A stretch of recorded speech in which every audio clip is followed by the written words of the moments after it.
ಅಂತಾದರೆ ನಾನು ನನ್ನ ಕೆಲಸದಿಂದ ತೆಗಿತೇನೆ, ನನ್ನ ಏನು ಸ್ಯಾಟಿಸ್ಫ್ಯಾಕ್ಷನ್ ನೀನು ಮಾಡಿದರೆ ನಾನು ನಿನಗೆ ಸ್ಯಾಲರಿಯಲ್ಲಿ ಸಹ ಜಾಸ್ತಿ ಮಾಡ್ತೇನೆ ಅಂತ ಹೇಳಿದರು. ಈ ರೀತಿ ನಡೀತಾ ಇದೆ ಇಂಥ ಜಾಗದಲ್ಲಿ ಅಂತ ಹೇಳಿ ಅವರನ್ನು ಸಂಜೆ ಅವ್ರ ಕೆಲಸ ಮುಗ್ದ ಮೇಲೆ, ಅವರಿಗೆ ಇಲ್ಲಿ ಕೆಲಸ ಮಾಡ್ತಾ ಇದ್ದಾರೆ, ಕೆಲಸ ಮುಗ್ದ ಮೇಲೆ ನಾನು ಅವರನ್ನು ಸ್ಟೇಷನ್ ಕರ್ಕೊಂಡು ಹೋಗಿ ಅವ್ರ ಹತ್ರನೂ ಒಂದು ಕಂಪ್ಲೇಂಟನ್ನು ಲಾಂಚ್ ಮಾಡ್ತೇನೆ. ಹೆಣ್ಣುಮಗಳು ಅವಳನ್ನು ಇಷ್ಟ ಇಲ್ಲಾದರೆ ಯಾರಾದರೂ ಫೋರ್ಸ್ಫುಲ್ ಆಗಿ ಸೆಕ್ಷುವಲ್ ಅಸಾಲ್ಟ್ ಮಾಡ್ತಾರಂತಾದರೆ, ಬ್ಯಾಡ್ ಟಚಸ್ ಕೊಡ್ತಾರಂತಾದರೆ ಮೆಂಟಲಿ ಅವಳು ಡಿಸ್ಟರ್ಬ್ ಆಗ್ತಾಳೆ, ಮೆಂಟಲಿ ಅವಳು ವೀಕ್ ಆಗ್ತಾಳೆ.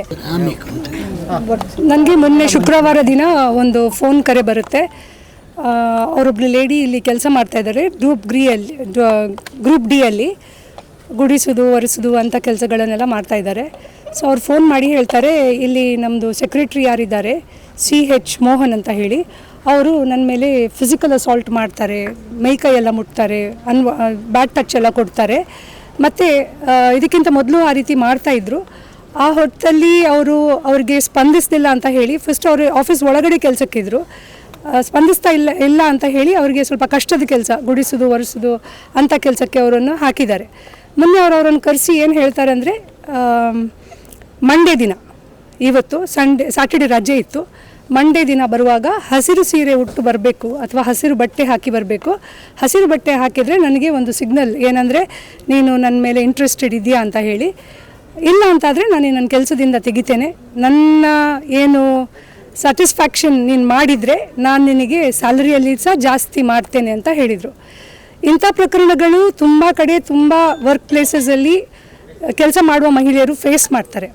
ಬಟ್ ಈ ರೀತಿಯಾಗಿ ಫೋರ್ಸ್ಫುಲ್ ಆಗಿ ಅವರನ್ನು ಬಳಸೋದು ಇದು ಸರಿಯಲ್ಲ. ಆ ಲೇಡಿ ಯಾರಿದ್ದಾರೆ ಅವರು ಒಂದು ಮಿಡಲ್ ಏಜ್ನವರಾಗಿದ್ದಾರೆ, ಅವ್ರಿಗೆ 2 ಮಕ್ಕಳಿದ್ದಾರೆ, ಅವರು ಸಿಂಗಲ್ ಮದರ್ ಆಗಿದ್ದಾರೆ. ಏನೋ ಜೀವನದ ಕಷ್ಟದಿಂದ ಅವರು ಇಂಥ ಜಾಗಗಳಲ್ಲಿ ಬಂದು ಗುಡಿಸುವ ಒರೆಸುವ ಕೆಲಸ ಮಾಡಿಕೊಂಡು ಅವರ ಮಕ್ಕಳನ್ನು ಸಾಕ್ತಾ ಇದ್ದಾರೆ. ಸೊ ಇಂಥ ವ್ಯಕ್ತಿಗಳಿಂದಾಗಿ ಹೆಣ್ಣುಮಕ್ಕಳಿಗೆ ಬದುಕಲಿಕ್ಕೆ ತುಂಬ ಕಷ್ಟ ಆಗ್ತಾ ಇದೆ. ಸೊ ಅವರ ಐಡೆಂಟಿಟಿಯನ್ನು ರಿವೀಲ್ ಮಾಡಬಾರ್ದು ಅಂತ ಹೇಳಿದ್ದಾರೆ. ಯಾಕೆಂದರೆ ಎಷ್ಟೋ ಹೆಣ್ಣುಮಕ್ಕಳಿಗೆ ಆ ಧೈರ್ಯ ಇರೋದಿಲ್ಲ, ಹೊರಗಡೆ ಬಂದು ಅದನ್ನು ಫೇಸ್ ಮಾಡುವಷ್ಟು ಧೈರ್ಯ ಅವರಿಗೆ ಇರೋದಿಲ್ಲ. ಅದಕ್ಕೆ ನಾನು ಬ್ಯಾಕ್ವರ್ಡ್ ಕಮಿಷನ್ ಮೆಂಬರ್ ಆಗಿ ಇವತ್ತು ಒಂದು ಕಂಪ್ಲೇಂಟ್ ACP ಅವರಿಗೆ ನಾನು ತಲುಪಿಸ್ತಾ ಇದ್ದೇನೆ, ಈ ರೀತಿ ನಡೀತಾ ಇದೆ ಇಂಥ ಜಾಗದಲ್ಲಿ ಅಂತ ಹೇಳಿ. ಅವರನ್ನು ಸಂಜೆ ಅವ್ರ ಕೆಲಸ ಮುಗ್ದ ಮೇಲೆ, ಅವರಿಗೆ ಇಲ್ಲಿ ಕೆಲಸ ಮಾಡ್ತಾ ಇದ್ದಾರೆ, ಕೆಲಸ ಮುಗ್ದ ಮೇಲೆ ನಾನು ಅವರನ್ನು ಸ್ಟೇಷನ್ ಕರ್ಕೊಂಡು ಹೋಗಿ ಅವ್ರ ಹತ್ರನೂ ಒಂದು ಕಂಪ್ಲೇಂಟನ್ನು ಲಾಂಚ್ ಮಾಡ್ತೇನೆ. ಮತ್ತು ಕಮಿಷನರ್ ಹತ್ರ ನಾನು ರಿಕ್ವೆಸ್ಟ್ ಮಾಡ್ತೇನೆ, ಇದರ ಬಗ್ಗೆ ಒಂದು ಒಳ್ಳೆ ರೀತಿಯ ತನಿಖೆ ಮಾಡಿಕೊಂಡು ಆ ಹುಡುಗಿಗೆ ಒಂದು ನ್ಯಾಯ ಕೊಡಿಸ್ಬೇಕು. ಯೂಶ್ವಲಿ ಏನಾಗ್ತದೆ, ಇಂಥ ಪ್ರಕರಣಗಳೆಲ್ಲ ಹೊರಗೆ ಬಂದ ಕೂಡಲೇ ಈ ಮೇಲ್ ಅಧಿಕಾರಿಗಳು ಏನು ಮಾಡ್ತಾರೆ ಅಂದರೆ, ಯಾರು ಕಂಪ್ಲೇಂಟ್ ಮಾಡಿದ್ದಾರೆ ಅವರನ್ನು ಟರ್ಮಿನೇಟ್ ಮಾಡ್ತಾರೆ, ಕೆಲಸದಿಂದ ತೆಗೆದು ಹಾಕ್ತಾರೆ. ಸೊ ಈ ಹೆಣ್ಣು ಮಕ್ಕಳಿಗೆ ಹೆದರಿಕೆ ಇರ್ತದೆ, ಕೆಲಸದಿಂದ ತೆಗೆದು ಹಾಕಿದರೆ ಮತ್ತು ನಮ್ಮ ಜೀವನ ಏನು, ನಮಗೆ ಕೆಲಸ ಎಲ್ಲಿ ಸಿಗುತ್ತೆ ಅಂತ ಹೇಳಿ. ನಾನು ಅವರಿಗೆ ಭರವಸೆ ಕೊಟ್ಟಿದ್ದೇನೆ, ಅವರು ಇಲ್ಲಿ ಎಷ್ಟು ಸಂಬಳಕ್ಕೆ ದುಡಿತಾ ಇದ್ದಾರೆ ಅದಕ್ಕಿಂತ ಜಾಸ್ತಿ ಸಂಬಳ ನಾನು ಅವ್ರಿಗೆ ಕಲ್ಪಿಸಿ ಕೊಡ್ತೇನೆ, ಅವ್ರಿಗೆ ಒಳ್ಳೆ ಕೆಲಸ ತೆಗೆಸಿ ಕೊಡ್ತೇನೆ ಅಂತ ಹೇಳಿ ಅವ್ರಿಗೆ ನಾನು ಪ್ರಾಮಿಸ್ ಮಾಡಿದ್ದೇನೆ. ಬಟ್ ಅದು ಇಂಪಾರ್ಟೆಂಟ್ ಅಲ್ಲ, ಎಲ್ಲಿಂದ ಹೆದರಿ ಓಡಿ ಹೋದರು ಅಂತ ಹೇಳಿ ಆಗಬಾರ್ದು. ಅದಕ್ಕೆ ಈಗಾಗಲೇ ಆಫೀಸರ್ ಹತ್ರ CH ಮೋಹನ್ ಯಾರಿದ್ದಾರೆ ಸೆಕ್ರೆಟ್ರಿ APMC ಅವರಿಗೆ ನಾವು ಹೇಳಿದ್ದೇವೆ, ಯಾವ ಕಾರಣಕ್ಕೆ ಸಹ ಆ ಹುಡುಗಿಗೆ ಮತ್ತೆ ಹ್ಯಾರಾಸ್ಮೆಂಟ್ ಆಗಬಾರ್ದು, ಅವಳು ಇಲ್ಲೇ ಇರಬೇಕು, ಇಲ್ಲೇ ಕೆಲಸ ಮಾಡಬೇಕು, ಮತ್ತು ಅವಳನ್ನು ಟರ್ಮಿನೇಟ್ ಮಾಡಬಾರ್ದು ಅಂತ ಹೇಳಿ. ಯಾಕೆಂದರೆ ಎಷ್ಟು ತಿಂಗಳಿಂದ ಈ ರೀತಿ ಕಿರುಕುಳ ನೀಡ್ತಾ ಇದ್ದಾರೆ? ತುಂಬ ಸಮಯದಿಂದ ಕೊಡ್ತಾ ಇದ್ದಾರಂತೆ. ಆ್ಯಕ್ಚುಲಿ ಇದಕ್ಕಿಂತ ಮೊದಲು ಈ CH ಮೋಹನ್ ಯಾರಿದ್ದಾರೆ ಇಲ್ಲಿ ಇದ್ರಂತೆ, ಇದೇ ಡಿಪಾರ್ಟ್ಮೆಂಟಲ್ಲಿ ಇದ್ದರು, ಆವಾಗ ಸಹ ಕೊಡ್ತಾಯಿದ್ರು, ಆವಾಗ ಸಹ ಅಲ್ಲಿ ಮುಟ್ಟೋದು ಬೇಡದ್ದೆಲ್ಲ ಮಾಡೋದು ಮಾಡ್ತಾ ಇದ್ರಂತೆ. ಬಟ್ ಇವರು ಅವ್ರಿಗೆ ಸ್ಪಂದಿಸ್ತಾ ಇರಲಿಲ್ಲ, ಹಾಗಾಗಿ ಮತ್ತೆ ಇವರು ಟ್ರಾನ್ಸ್ಫರ್ ಆಯಿತು. ಆವಾಗ ಅವರು ಹೇಳಿದ್ದಾರೆ, ಅವನಿಗೆ ಟ್ರಾನ್ಸ್ಫರ್ ಆಯಿತು, ಈಗ ನನಗೆ ನೆಮ್ಮದಿ, ಇನ್ನೇನು ಕಿರುಕುಳ ಇಲ್ಲ ಅಂತ. ಮತ್ತೆ ಈಗ ವಾಪಸ್ ಬಂದಿದ್ದಾನೆ, ವಾಪಸ್ ಬಂದು ಮತ್ತೆ ಕಿರುಕುಳ ಕೊಡ್ತಾ ಇದ್ದಾನೆ.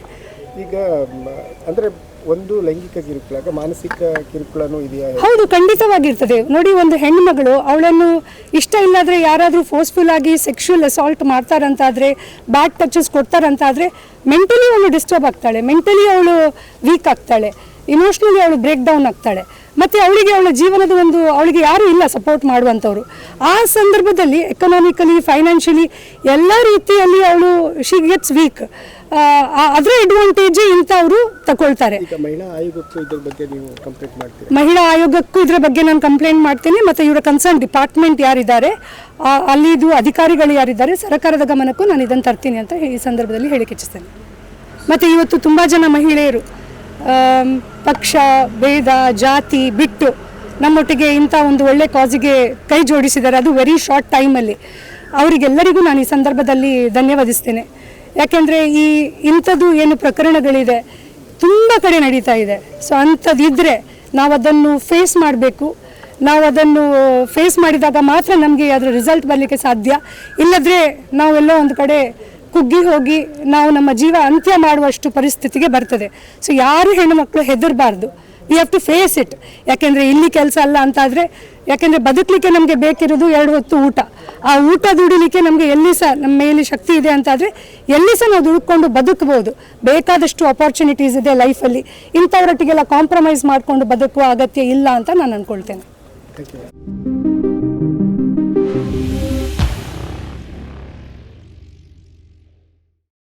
ಈ ಕಾರ್ಯಕ್ರಮದ ಪ್ರಾಯೋಜಕರು ಗಡಿಯಾರ್ ಗ್ರೂಪ್ ಆಫ್ ಕಂಪನೀಸ್,